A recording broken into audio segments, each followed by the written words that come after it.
안녕하세요, 우리 친구들 반갑습니다. 김정민 선생님입니다. 자, 여기 지금 보니까 마라톤이라고 되어 있어요. 고대 그리스의 마라톤 전쟁에서 유래한 42.195km의 장거리 육상 경기라고 되어 있는데, 그래 우리 친구들은 이 마라톤에 대해서 잘 알고 있나요? 왜 마라톤이라는 이름이 붙었을까요? 이게 고대 그리스의 마라톤 전쟁 이야기에서 시작된 장거리 육상 경기라고 합니다. 자, 전쟁과 육상 경기 좀 잘 감이 안 오는데 그 이야기를 지금부터 해드릴게요. 기원전 490년에 고대 그리스의 도시국가인 아테네와 페르시아라는 어마어마하게 큰 국가가 전쟁을 하게 됐습니다. 그러니까 많은 사람들은 다들 페르시아의 승리를 점쳤죠. 일단 크기 차이가 굉장히 많이 났거든요. 그런데요, 놀랍게도 이 전쟁에서 아테네가 승리를 했어요. 이 작은 도시국가인 아테네가 어마어마하게 큰 페르시아를 이긴 겁니다. 너무 놀랄만한 소식이죠.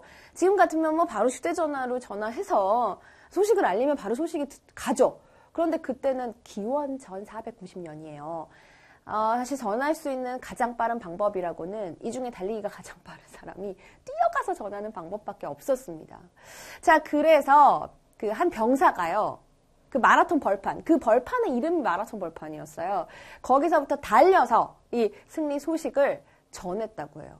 근데 한 40km 정도 달려서 승리 소식을 전한 건데 쉬지 않고 달려서 승리 소식을 전하다 보니까 그러고 나서 어떻게 됐느냐. 그냥 쓰러졌는데 그대로 세상을 뜨고 말았습니다.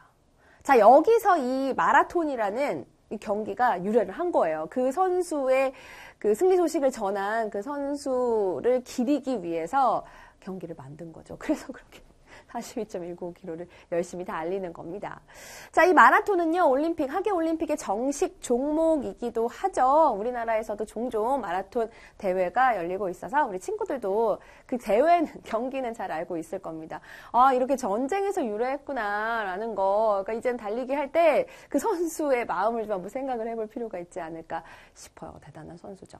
자, 사실 오늘 공부할 이 아름다운 꼴찌라고 하는 그 이야기가 주인공 수연이가요, 마라톤 대회에 참가를 한다고 합니다. 제목대로 정말 꼴찌를 한 걸까요? 또 어떤 꼴찌길래 대체 아름다운이라는 이름이 붙은 걸까요? 지금부터 선생님과 함께 이 아름다운 꼴찌 내용을 살펴보도록 하겠습니다. 종례 시간, 선생님이 반 아이들에게 말했습니다. 다음 주 금요일에 마라톤 대회가 열릴 거예요. 그동안 열심히 연습해서 모두 완주할 수 있도록 해요. 그래요. 뭐 마라톤 경기는 사실 그렇죠. 1등도 사실 의미가 굉장히 있지만 완주를 하느냐 못하느냐도 굉장히 큰 의미가 있습니다. 완주를 하면 일단 정말 잘했어요. 그 정말 쉬운 일이 아니거든요. 충분히 칭찬해 줄 만한, 축하해 줄 만한 일이죠. 자, 우리 주인공 수연이는 마라톤이라는 말에 덜컥 걱정이 되었습니다. 끝까지 못 뛸 게 뻔한데 친구들에게 놀림을 당하면 어쩌지? 그러자 꼭 완주하고 싶다는 마음이 들었습니다. 그날 이후 수연이는 날마다 공원에 가서 달리기 열심히 연습을 합니다. 친구들에게 놀림을 당하고 싶지 않아요. 완주하고 싶어요. 그래서 열심히 연습을 하는 거죠. 드디어 마라톤 대회가 열리는 날입니다. 화창한 날씨는 수연이의 마음을 설레게 했습니다. 우리 아들 파이팅! 마라톤 잘 뛰고 와! 엄마 아빠도 수연이에게 힘을 불어넣어 주었습니다. 출발선에 섰을 때 같은 반 친구인 재혁이가 수연이의 등을 토닥이며 싱긋 웃어 보였습니다. 수연이는 끝까지 포기하지 않겠다고 다짐했습니다. 탕! 출발을 알리는 총소리가 하늘을 가르자 가벼운 발걸음들이 앞을 향해 내달리기 시작했습니다. 한참을 달리다 경사진 언덕을 오를 때였습니다. 오르막에서는 정말 너무나 더 힘들죠. 갑자기 가슴이 뻐근해지고 어질어질 현기증이 일었습니다. 다른 친구들은 이미 수연이를 앞질러 간 상태였습니다. 숨이 차서 더는 못 달리겠어. 포기하고 싶어요. 수연이는 너무 힘든 나머지 도중에 포기해야겠다고 생각하고는 몇 걸음 천천히 걸었습니다. 안 되겠나 봅니다. 포기하고 싶어요. 자, 포기했을까요? 그때 등 뒤에서 사람들의 환호 소리가 들렸습니다. 와, 조금만 더 힘내요. 그것은 수연이와 100m 이상 떨어진 거리에서 쓰러질 듯 달려오는 한 친구에게 보내는 격려의 소리였습니다. 꼴찌인 줄 알았는데 아니에요. 무려 100m나 떨어진 곳에서 꼴찌로 달려오는 사람이 또 있네요. 수연이는 꼴찌가 아니라는 사실에 안도하면서 조금씩 힘을 내기 시작했습니다. 포기하려고 했는데 자기보다 뒤에서 달리는 친구가 있다는 것을 알게 되고 힘이 나고 있는, 힘을 내는 수연이의 모습이에요. 이제 거의 다 왔어. 나도 조금만 더 힘을 내자. 수연이는 숨이 턱까지 차오르고 땀이 비 오듯 흘렀지만 마지막까지 온 힘을 다해 뛰기로 마음먹었습니다. 드디어 결승점에 도착했습니다. 완주한 거죠. 얼마나 기쁠까요? 깊은 숨을 훅훅 몰아쉬는 수연이의 가슴이 산처럼 솟았다 가라앉기를 여러 차례 반복했습니다. 선생님과 친구들은 끝까지 포기하지 않고 달린 수연이를 향해 뜨거운 박수, 격려와 칭찬의 박수죠. 축하의 박수예요. 보냈습니다.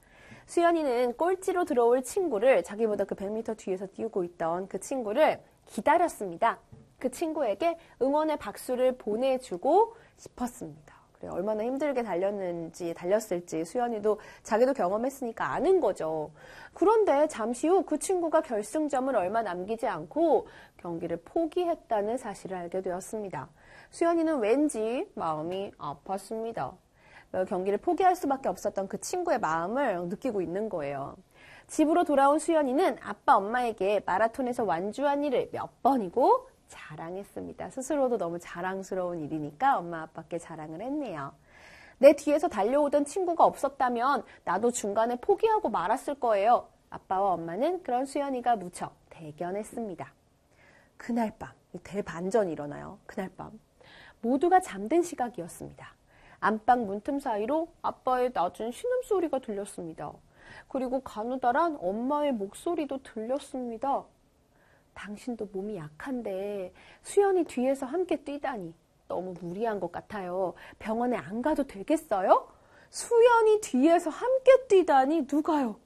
아빠가요. 자, 이 엄마의 말을 통해서 수연이는 아까 내 뒤에서 그 100m 뒤에서 뛰던 사람이 아빠였어? 는 것을 알게 된 거죠. 그럼 아빠는 왜 그러신 걸까요? 수연이 뒤에서 함께 뛰어준 까닭. 그러니까 수연이가 끝까지 완주할 수 있도록 그 용기를 주기 위해서 아빠가 같이 뛰어주신 거죠. 근데 아빠가 막 되게 튼튼하고 이런 분이 아니에요. 너무 무리한 것 같아요. 병원에 안 가도 되겠어요 하는 것으로 봐서 아빠도 몸이 약하십니다. 그래서 이렇게 뛰느라고 지금 굉장히 몸에 무리가 온 상태였어요. 그러니까 아빠도 이미 알고 계셨겠죠. 함께 뛰는 게 힘들다는 걸. 그렇지만 수연이를 위해서 힘을 내신 거예요. 수연이는 그제야 알았습니다. 자신 뒤에서 꼴찌로 달렸던 사람은 바로 아빠였던 것입니다. 두 가지를 생각해 볼 수 있어요. 어쨌든 최선을 다해서 열심히 노력한 수연이 대단하다라는 거. 이렇게 노력의 아름다움도 생각해 볼 수 있고 아빠의 사랑도 정말 뭉클하게 느껴지는 글이었습니다. 자, 지금까지 아름다운 꼴찌를 살펴봤습니다.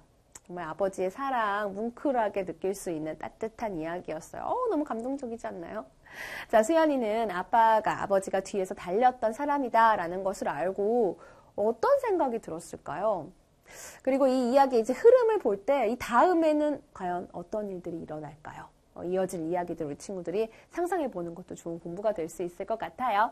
이야기의 흐름을 생각하면서 다음 이야기를 상상해 보고 친구들과 함께 이야기를 나눠보거나 아니면 글로 써보는 것도 좋은 공부가 될 겁니다. 자, 오늘은 여기까지예요. 다음 시간에 더 새로운 내용으로 우리 친구들 찾아올게요.